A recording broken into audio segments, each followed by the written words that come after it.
How and why did you decide to write an anti-Islamic book? How was your life in regards to faith? What did you believe in? What was your heaviest and most regretful expression that you used for Islam? What was the reaction of the people around you when you became Muslim? I thought to myself, Islam is a lie. Islam is a danger. I got over 2,000 death threats. And in the end, I decided to write an anti-Islam book. Ended up me becoming a Muslim.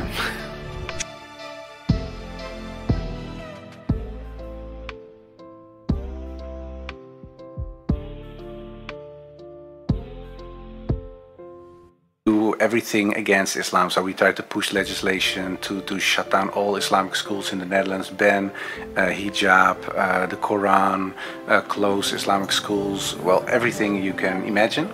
Islam is a real danger, and that's how it started. And then I started writing my anti-Islam book. So I read a lot of books. I read books from Martin Luther, Zwingli, Calvin, and all those persons wrote about Islam as well, or about the Ottoman Empire back then. And I said, well, that's our historical enemy. And back then, of course, it was their lifetime enemy. But what was the big difference? Of course, they were Christians, and the Ottoman Empire was Muslim. So they wrote about Islam from a very negative point of view, but I absorbed it, and I took it for something true. And of course, then in 2001 was the first day I went to college. It was I studied comparative religion at the Free University, and that first day was September 11, 2001. I have to do something to protect the country against this crazy ideology, these crazy people. So I have to go into politics, because there I can be the most effective. And then I joined Wilders' party, of course. And when I was in the party, of course I was very anti-Islam, but I was also Christian. And when I was younger, I had these questions about, let's say, the Trinity, original sin, atonement.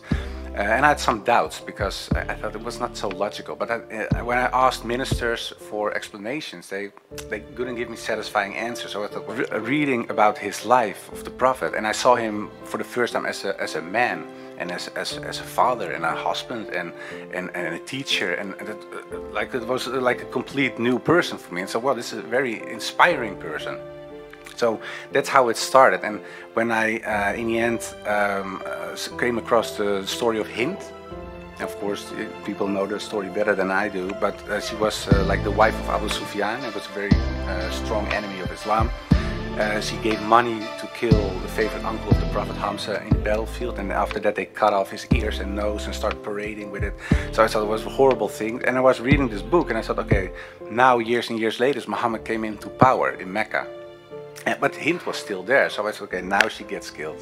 Now she gets crucified, or her head cut off, or whatever. So I was really looking for that part. But then, in the story, they said, well, they bring the news to Muhammad. They said, well, Hind is still here. What do we do with her? And they said, well, bloodshedding is over. So everybody who wants to stay, stay. These are the new rules. If you don't want to stay, go. But no more revenge. So, and I said, I cannot look at her right now, but in the end, she became Muslim as well. So I thought, well, it's very, I thought it was very special if someone who kills your relatives, your favorite uncle, and you have the ability to kill that person or take revenge in whatever way, but you don't.